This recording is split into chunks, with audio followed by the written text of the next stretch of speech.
Vamos ler a palavra de Deus nesta noite.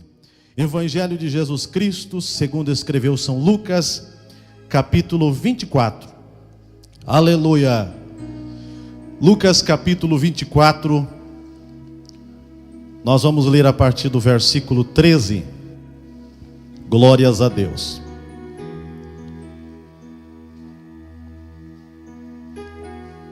É um prazer estar com os irmãos, mas também é uma grande responsabilidade.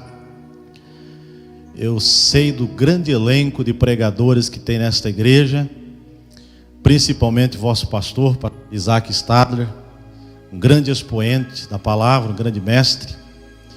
E um friozinho na barriga aqui é meio que inevitável. Mas Deus nos dará graça nessa noite. Amém, irmãos? Glória a Deus. Lucas capítulo 24, quantos encontraram pode dizer amém? Versículo 13 a seguir diz assim: E eis que no mesmo dia iam dois deles para uma aldeia que distava de Jerusalém 60 estádios, cujo nome era Emaús. E iam falando entre si de tudo aquilo que havia sucedido. E aconteceu que, indo eles falando entre si e fazendo perguntas um ao outro, o mesmo Jesus se aproximou e ia com eles. Mas os olhos deles estavam como que fechados para que não o conhecessem. Amém, irmãos? Podeis tomar assento. Muito obrigado. Que Deus os abençoe. Conto com a vossa espiritualidade. Aleluia, o teu glória, o teu aleluia, o teu amém, a tua manifestação de adoração a Deus não me atrapalha. Pelo contrário, aleluia, eu me sinto agradecido quando sou instrumento de Deus para que você possa receber algo de Deus esta noite. E se você sentir a presença de Deus, aleluia, pode glorificar a Ele, porque Ele é digno do nosso culto, da nossa gratidão, do nosso louvor, e que tudo quanto fizermos aqui esta noite, seja para a glória do nome dEle. Amém, queridos? Glórias a Deus. Irmãos, o texto que nós acabamos de ler, é um texto que nos traz uma narrativa muito interessante, e que eu tenho por certo que nós seremos edificados. Eu quero, nos minutos que temos, estar trazendo aqui algumas lições aos vossos corações. E eu creio que o Espírito Santo de Deus, assim como tem já ministrado ao meu coração, tenho sentido a presença de Deus de forma extraordinária neste lugar. Aleluia. Eu creio que Ele já tem ministrado e continuará ministrando também aos vossos corações.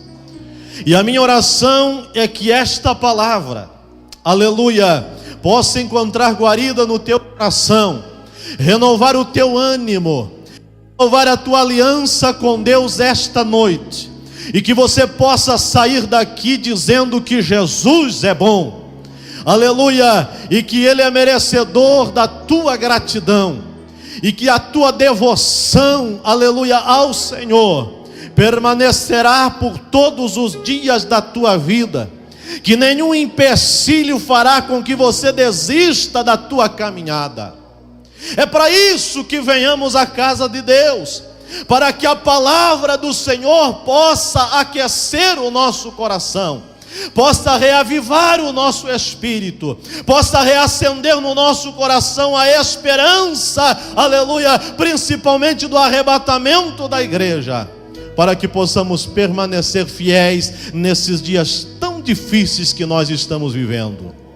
Vivemos dias de grandes dificuldades, vivemos dias onde a palavra frustração, decepções está muito comum no nosso meio. Temos visto pessoas abandonando a fé, pessoas apostatando da fé, pessoas deixando de Jesus.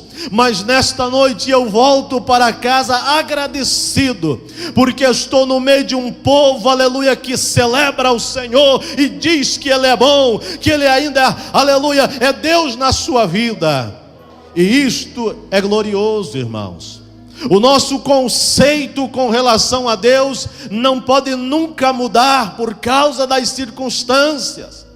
E nós temos visto muitas pessoas que mudam o seu conceito com relação a Deus conforme as circunstâncias começam a variar. Há pessoas que enquanto está tudo bem, está tudo favorável, Deus é bom, Deus é Deus, Deus merece ser adorado, mas quando as coisas começam a tomar rumo contrário, quando o vento começa a soprar de uma situação contrária à sua embarcação, a pessoa já começa a murmurar, começa já a deixar a igreja, começa já a deixar os cultos, começa já a ter o semblante um pouco decaído, aleluia. Mas nós estamos aqui para dizer que se Deus fizer, Ele é Deus, mas se Ele não fizer, Ele continua sendo Deus, aleluia. Glória seja dado ao nome do Senhor. Irmãos, e o texto que nós lemos fala de 2 discípulos de Jesus. Diga comigo, discípulos.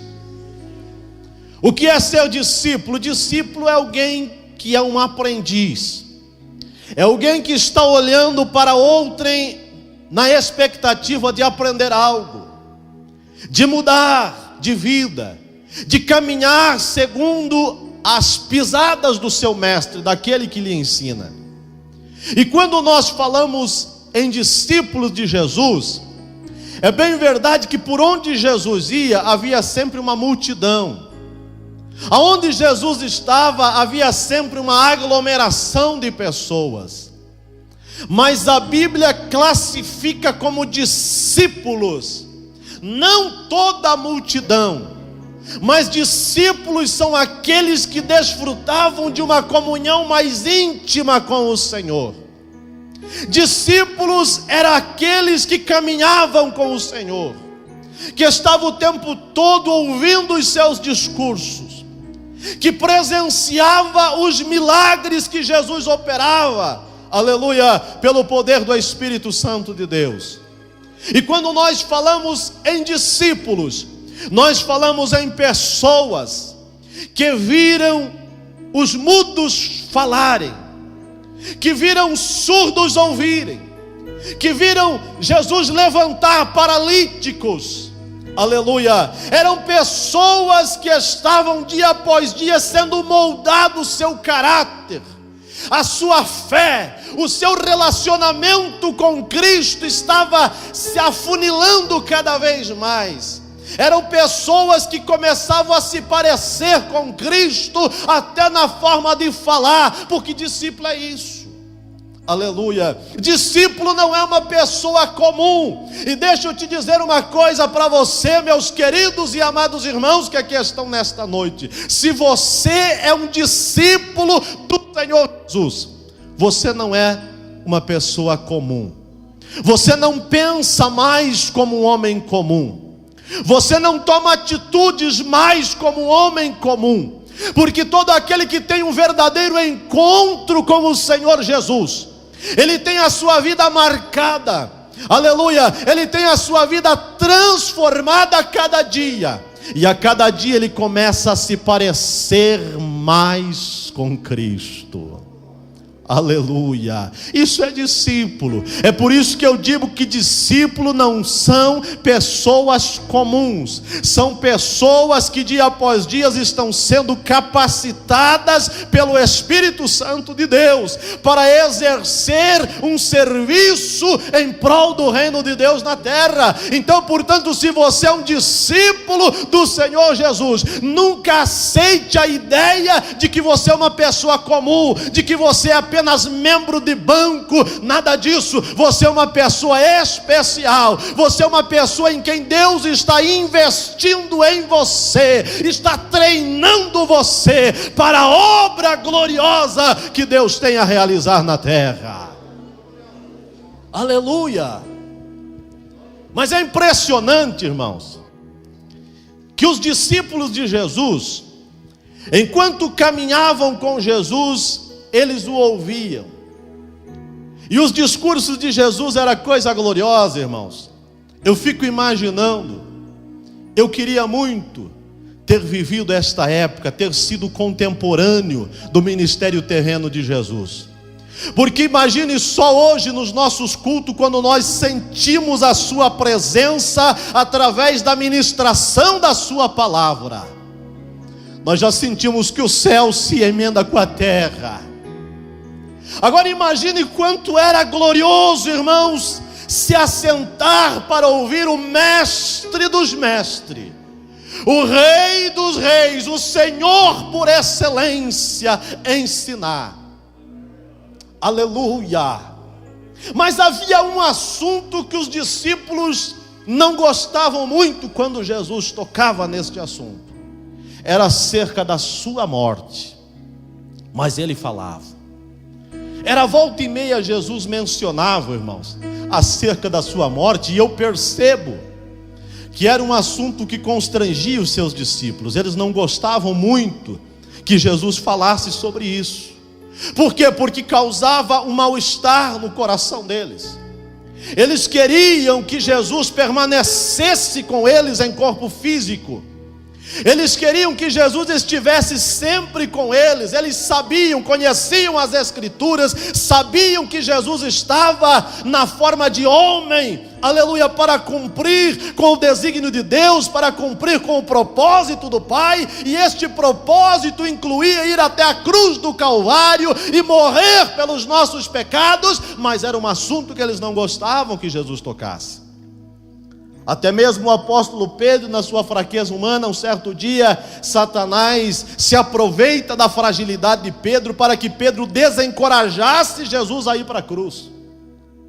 E Jesus o repreende dizendo: para trás de mim, Satanás, que não entende dos projetos de Deus. Aleluia. Houve momentos que Jesus disse assim: olha, o pastor está ferido e as ovelhas todas se dispersarão. Esse assunto, irmãos, por certo trazia tristeza ao coração dos discípulos. Eles não gostavam muito disso. Mas Jesus fazia questão de estar todo o tempo batendo na tecla. Por que isso, irmãos? Para preparar o emocional dos seus discípulos, para que eles estivessem cientes da doutrina acerca da sua morte. E uma certa feita alguém questionou Jesus a respeito disso, e ele disse assim: olha, eu não vou dar a vocês outro sinal senão o sinal do profeta Jonas. Assim como Jonas passou 3 dias no ventre do grande peixe, é necessário que o Filho do Homem também passe 3 dias no ventre da terra. Aleluia. E Jesus explica aos seus discípulos acerca da sua morte. Era necessário que ele morresse, mas ele também deixa claro que no 3º dia ele ressuscitaria. Aleluia. Irmãos, mas há coisas que não basta a gente saber. Há coisas que não basta nós termos conhecimento. A aplicabilidade das verdades que nós sabemos, muitas vezes elas são difíceis. Os discípulos sabiam que Jesus tinha deixado o seu trono, a sua glória, tinha se despido da sua glória, tinha tomado a forma de servo, aleluia, e estava agora palmilhando pela terra para cumprir o propósito de Deus, que era ir até a cruz do Calvário, morrer, e mais no 3º dia ele ressuscitaria. Isso estava patente para os discípulos. Mas mesmo assim, quando isso acontece, aleluia, o mal-estar tremendo toma conta do coração dos discípulos. E parece que a esperança sai do coração dos discípulos. Mesmo sabendo da verdade, esses 2 discípulos aqui, eles ficaram agoniados de uma forma tremenda, a ponto deles deixarem os demais discípulos em Jerusalém. Os outros se trancam em Jerusalém com medo dos judeus, e esses 2 dizem assim: vamos sair da cidade? Vamos para Emaús? Vamos. E eles caminham de Jerusalém em direção agora a Emaús, que ficava a 60 estádios de Jerusalém. Isso equivale a aproximadamente 12 quilômetros. Hoje 12 quilômetros não é uma distância considerável, mas naqueles dias, para se caminhar a pé, era sim um caminho bastante longo.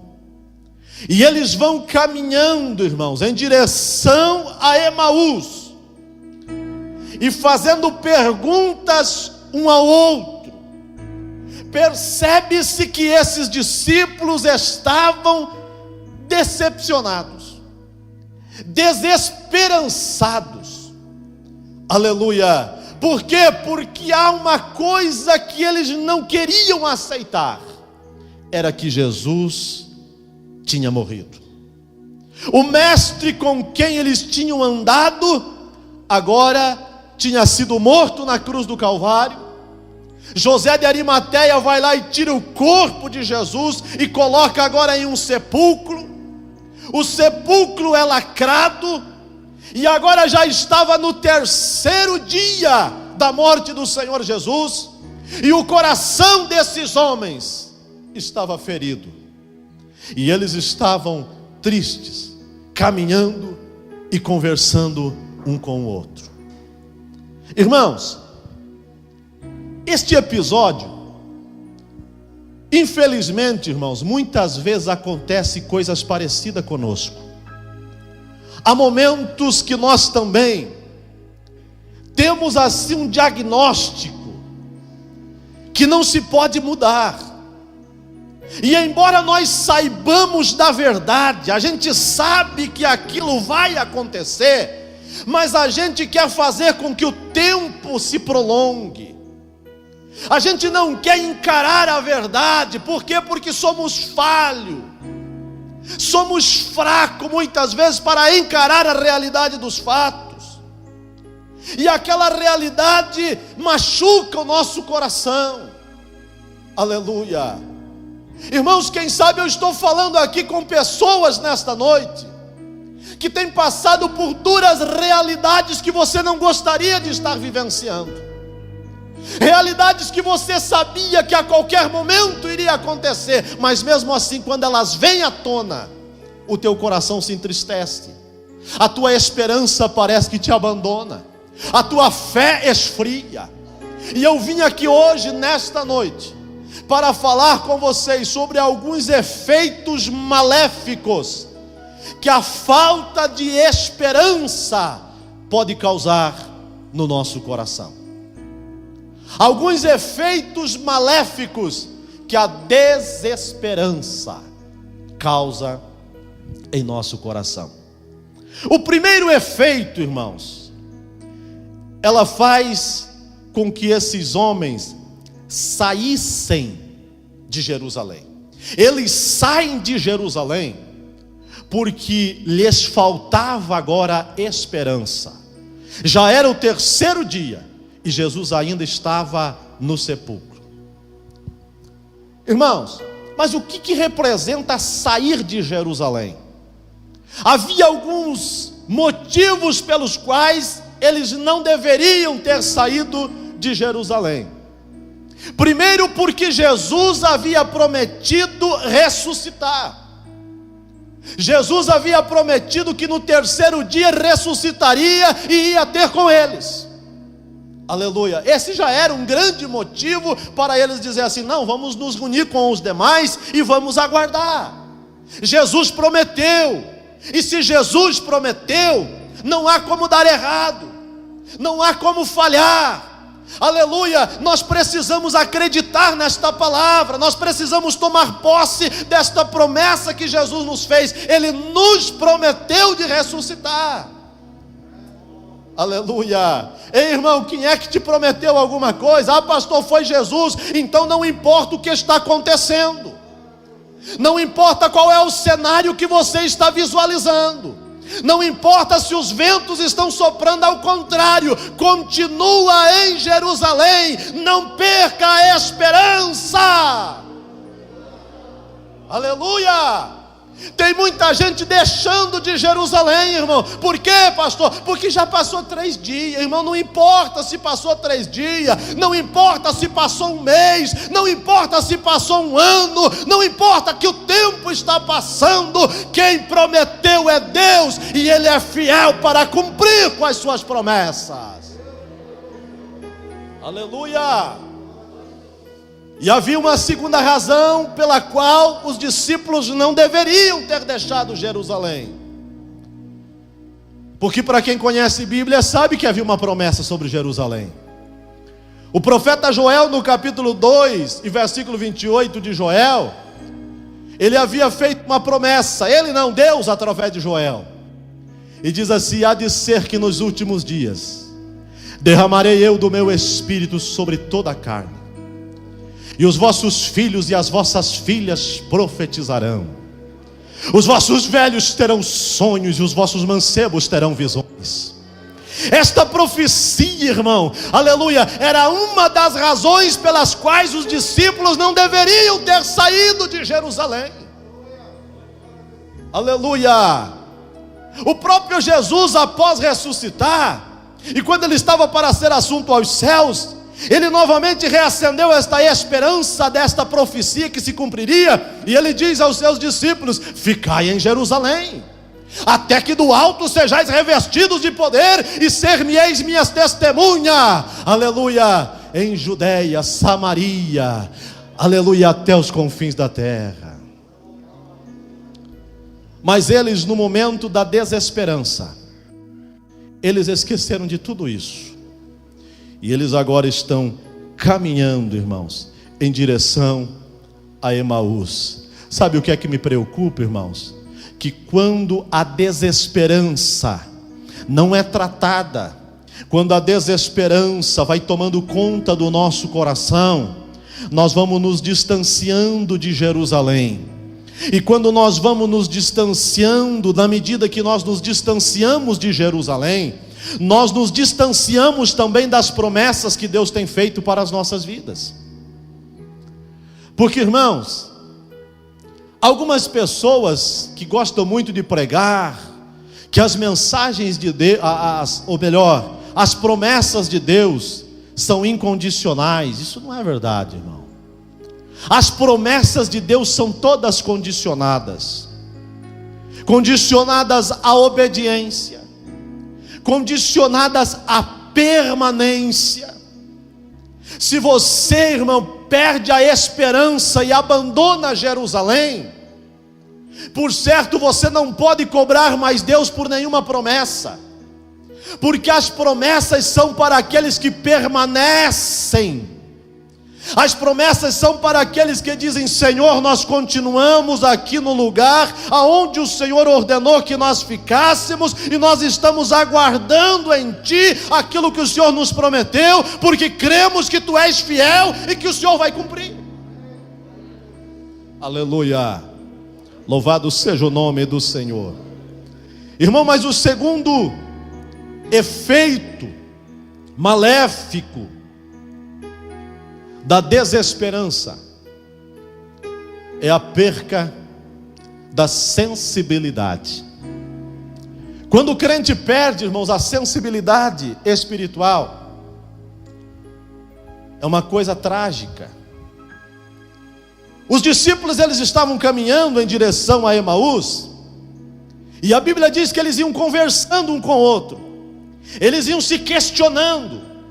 A Bíblia não menciona qual era o assunto, ou melhor, o assunto a gente faz ideia, mas como era a conversa deles. Mas eu imagino, eu posso conjecturar aqui, que eles iam dizendo assim: que coisa, hein, rapaz? Jesus morreu, né? É. Pois é. Já é o 3º dia, né? É, pois é. Lágrimas rolando no olho, uma tristeza, uma angústia, um sentimento de derrota. E aí naquela conversa deles, de repente, alguém se aproxima deles e começa a caminhar junto. Irmãos, mas como era comum peregrinos caminharem pela região da Judéia naquela época, eles fazem de conta que não estão nem vendo. eles continuam caminhando, eles continuam insensíveis e neutros para com aquela pessoa que estava caminhando junto com eles. E sabe quem era esta pessoa? Era o próprio Jesus. E deixa eu te dizer uma coisa para você esta noite. Irmãos, a desesperança, o desânimo nos rouba a sensibilidade. E muitas vezes você está atravessando por um vale, está atravessando por um problema difícil, que parece que Jesus te deixou só. E às vezes você está caminhando e até pensa, você é tentado a questionar, mesmo que em pensamento, e diz assim: Deus, por que o Senhor me deixou? Oh Deus, olha como é que está a minha vida, olha como é que está a situação, e cadê o Senhor? Irmão, Ele está do teu lado, caminhando, olhando para você, ouvindo o sussurro da tua voz, aleluia, querendo ser notado por você, querendo que você sinta a presença dEle, querendo que você sinta, aleluia, o carinho dEle, a preocupação dEle com você. Aí você diz assim: mas pastor, eu não estou percebendo isso. Ei irmão, você está em pé, é porque Ele tem caminhado com você. Os mares, os rios não têm te afogado, é porque Ele tem atravessado com você. As fornalhas de fogo não têm matado você, porque Ele tem entrado com você. Oh glória! Ou você acha que nós estamos aqui, irmãos, porque nós somos mais espirituais do que os demais, porque nós somos crentes acima da média, porque nós somos os espirituais? Não, irmão, é porque o Senhor tem nos sustentado com a destra da sua justiça. Ele tem feito com que caminhemos pelo meio, aleluia, muitas vezes do vale da sombra da morte, e a gente às vezes nem percebe, mas Ele diz assim: eu estou aqui, eu estou te sustentando. Ei irmão, sabe por que você está aqui? Quem sabe às vezes até você se questiona: como é que eu permaneci crente? Como é que eu aguentei? Como é que eu permaneço na igreja? Não é porque você é forte, não, é porque o Senhor tem te guardado. Ele tem estendido sobre você, sobre a tua casa, sobre a sua família, a sua potente mão, e debaixo da mão dele não há demônio que te toque, debaixo da mão dele não há enfermidade que te mate, debaixo da mão dele não há mal que chegue à tua casa. Oh glória! Se você sente a presença dele aqui esta noite, levante uma das suas mãos e adore, porque eu estou sentindo a presença dele neste lugar. Oh glória! Oh glória! Oh glória! Eu sinto a presença dele aqui. E eu estou aqui porque Ele tem me sustentado. Eu estou aqui porque Ele tem me sustentado em pé. Oh glória! Oh glória! Tu és digno de toda a nossa adoração. Tu és digno de todo o nosso louvor. Oh glória! Aleluia, aleluia, aleluia, aleluia. Oh glória! Aleluia! Aleluia! Aleluia. Nós já vamos terminar. Aleluia. Nós poderíamos falar aqui de muitos efeitos que a desesperança pode causar em nosso coração, mas eu vou dar aqui um terceiro e já estaremos encerrando. Aleluia. O terceiro efeito que a desesperança causa em nosso coração é a incredulidade. Irmão, você reparou que tem gente que já foi tão massacrado, a esperança do coração já foi embora, que a pessoa tornou-se incrédulo. Incrédulo para com os dons. Tempos atrás eu conversava com um irmão e ele me disse assim: pastor, eu não acredito mais em profecia. E eu disse: por quê, irmão? Ele disse assim: porque quantas pessoas já profetizaram para mim que Deus ia virar o meu cativeiro, que Deus ia mudar a minha vida, mas eu continuo sofrendo, eu continuo passando lutas, passando provas. E eu percebo, irmãos, que a desesperança faz com que você se torne um incrédulo. Esses dois homens, como eu disse, eles eram testemunhas audíveis e visuais das coisas que Jesus tinha feito e das coisas que Jesus tinha falado.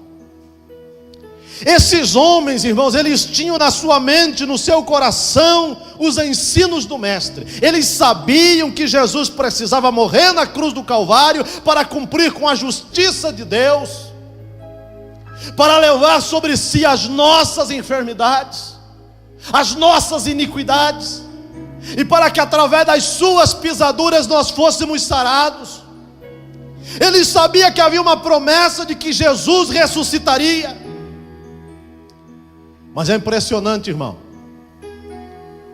que nada disso neste momento contava para esses dois discípulos. E eles continuam caminhando em direção a Emaús. E aí de repente Jesus, como eles não percebem quem era aquela pessoa, Jesus puxa assunto com eles. Às vezes Jesus precisa fazer isso no culto, irmão. Às vezes Jesus precisa falar assim de uma forma muito direta com algumas pessoas. Quem sabe Ele está puxando o assunto com você esta noite. Porque às vezes, irmãos, a gente entra no culto e a gente está tão insensível, a desesperança causa isso em nós, a perca da sensibilidade, que Jesus está caminhando pelo meio dos bancos e a gente não percebe. Aleluia. Mas aí Ele puxa assunto com eles e diz assim: ei, que assunto é esse que entre vós aí arrazoais? E os discípulos disseram assim: olha, você é peregrino, você é forasteiro em Jerusalém e não sabe das coisas que aconteceram? E ele diz assim: quais? Eu acho isso lindo, irmão. Por quê? Porque eles estavam falando de um problema, só que Jesus, como Deus, Ele tem o controle de todo o problema. E eles começam a as coisas que haviam acontecido. Eles disseram assim: olha, Jesus morreu. Aquele a quem nós acreditávamos que era o Messias, profetizado por todos os profetas, e nós estamos agora tristes porque ele morreu, já está no 3º dia. Agora olha a perca da sensibilidade, olha a incredulidade do coração deles, porque ele diz assim: é bem verdade que algumas mulheres lá do nosso povo foram até o sepulcro está aberto e o corpo não está mais lá. Irmão, eles sabiam, as mulheres foram até os sepulcros e voltaram e disseram assim: Jesus não está mais lá, a pedra está removida, o corpo do nosso mestre não está mais no sepulcro. Eles sabiam também dessa verdade, mas mesmo assim eles resolveram deixar Jerusalém. Mas aí, irmãos, rapidamente aqui por causa do horário, Jesus faz de conta que vai continuar, e eles insistem com eles e diz assim: já faz tarde, chega até nós, o sol já se declina. E aí Jesus chega com eles na aldeia, e eu imagino, a Bíblia não diz, mas eu imagino que naquele dia Jesus fez de tudo para que eles o reconhecessem, porque eu imagino que ele deve ter sentado no meio, botado um discípulo de cada lado, pega o pão e dá graças pelo pão, e quando ele abre o pão, a Bíblia diz que os olhos deles se abriram, espiritualmente falando, e eles o reconheceram. Mas quando eles reconheceram quem é que agora estava jantando com eles, a Bíblia diz que Jesus desapareceu. Agora, quando Jesus desaparece, eles começam agora mudou a dinâmica do assunto, e eles começam a dizer assim: você viu que o nosso coração ardia enquanto Ele nos abria as Escrituras? A sensibilidade voltou, irmão. Eles lembraram que agora o coração estava ardendo, aquilo que o salmista diz: o meu coração ferve com palavras boas. Ei, quem sabe você está insensível esta noite, mas o Senhor Jesus quer fazer com que o teu coração volte a ferver enquanto você ouve a sua palavra. Aleluia. E agora ele diz assim: vamos fazer o quê? Vamos voltar para Jerusalém. Por quê? Porque agora, irmão, o coração deles agora estava fervendo. Eles estavam agora cientes de que Jesus havia ressuscitado. O seu coração agora estava jubiloso, estava alegre. E eles voltam. E quando eles voltam, eles encontram lá os discípulos agora, cada um testificando, dizendo assim: ele ressuscitou. Ele ressuscitou. As mulheres dizendo assim: nós fomos no sepulcro e não achamos o corpo dele lá. Nós vimos 2 anjos lá. Agora chegam os dois antes desesperançados. Agora eles chegam e dizem assim: ei pessoal, nós também temos algo para contar. Vocês têm o que para contar? E ele diz assim: ele esteve conosco. Ele entrou na nossa casa. Ele partiu o pão conosco. Ele está vivo. Ele está vivo. Ele ressuscitou. Fica de pé em nome de Jesus. Aleluia, aleluia, aleluia. Levante as tuas mãos ao céu e diga em alto e bom tom: diga, ele está vivo. E porque ele está vivo, nós podemos crer no amanhã. E porque ele está vivo, nós podemos continuar crendo que tem bênção para o nosso lar. E porque ele está vivo, nós podemos continuar crendo que as vitórias virão.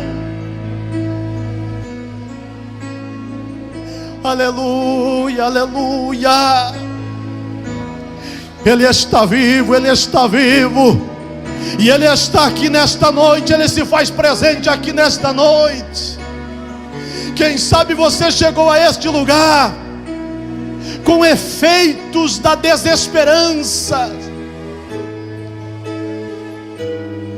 mas aquele a quem a morte não pôde segurar no sepulcro, aquele a quem no Calvário ele venceu a morte, ele venceu o inferno, ele venceu o diabo,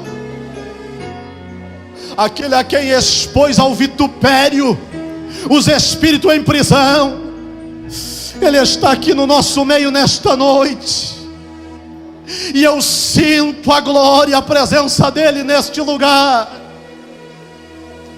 Se você também sente, abre a tua boca e comece a adorá-lo. Aleluia, aleluia, aleluia, aleluia. Oh Deus da glória, oh Deus de vitória, oh Deus de glória, oh Jesus de Nazaré. Aleluia, ele está vivo, ele está vivo. E ele é digno da nossa adoração, ele é digno do nosso louvor. Eu não sei quais são os problemas que têm roubado de você a tua fé, que têm roubado de você a tua esperança, a sensibilidade, mas ele está caminhando contigo. Ele tem observado a tua luta, ele tem observado as tuas atitudes, a tua fidelidade, e no tempo dele ele vai se revelar a você de forma gloriosa e extraordinária. Ele está vivo, ele está vivo. Se você precisa, saia do teu lugar esta noite. Se você quer receber uma oração, eu quero orar por você. Eu quero que você me conceda o privilégio de orar pela tua casa, pela tua família. Oração é alimento. Oh Deus da glória, aleluia. Meu Deus, nunca vi um justo sem resposta. Jesus, aleluia. No sofrimento. Meu Deus, aleluia. Basta somente esperar. Recebe, Jesus, a nossa adoração, aleluia. Adore, igreja, adore, adore ao Senhor, porque Ele vive. Quando Ele estende Oh Deus da suas glória, mãos, é a hora de vencer. Meu Deus, Então louve, então louve. simplesmente simplesmente louve. Adore, adore, adore, adore ao nome do Senhor. Chorando, louve. Diga para Ele que você o ama. Precisando, louve. Diga algo para o Senhor esta noite, aleluia. Não importa, louve. Seu louvor invade o céu. Deus vai na frente. Olha aí, Jesus, aleluia. Quebrando as correntes, tirando os espinhos, ordena aos anjos pra contigo lutar. Ele abre as portas pra ninguém mais fechar. Ele trabalha pra quem ele confia, caminha contigo de noite ou de dia. Erga suas mãos, sua bênção chegou. Comece a cantar com muito louvor, com muito louvor, com muito louvor, com muito louvor. Meu Deus, meu Deus. A gente precisa entender. Aleluia, aleluia, aleluia. Deus está falando. Ele está tocando em você nesta noite. Ele está restaurando teus sonhos. Ele está renovando a tua fé. Ele está renovando o teu ânimo. Aleluia. Abra a tua boca e exalte o nome do Senhor. Oh Deus da glória, aleluia. O que Deus irá fazer. Jesus de Nazaré, aleluia. Quando Ele estende suas mãos, é a hora de vencer. Meu Deus, aleluia. Simplesmente louve. Tá chorando, louve. Precisando, louve. Aleluia. Tá sofrendo, louve. Não importa, louve. Seu louvor invade o céu. Deus vai na frente. Feche os teus olhos e comece a adorar. Feche os teus olhos e comece a dizer algo para Deus esta noite. Vai apresentando a tua casa, o teu trabalho, os teus filhos. Aleluia. Dê liberdade para que o Espírito Santo de Deus possa agir na tua vida. Você que ainda não é batizado com o Espírito Santo, comece a dar glórias ao nome do Senhor. Ele pode te batizar esta noite. Ele pode renovar as tuas forças. Aleluia.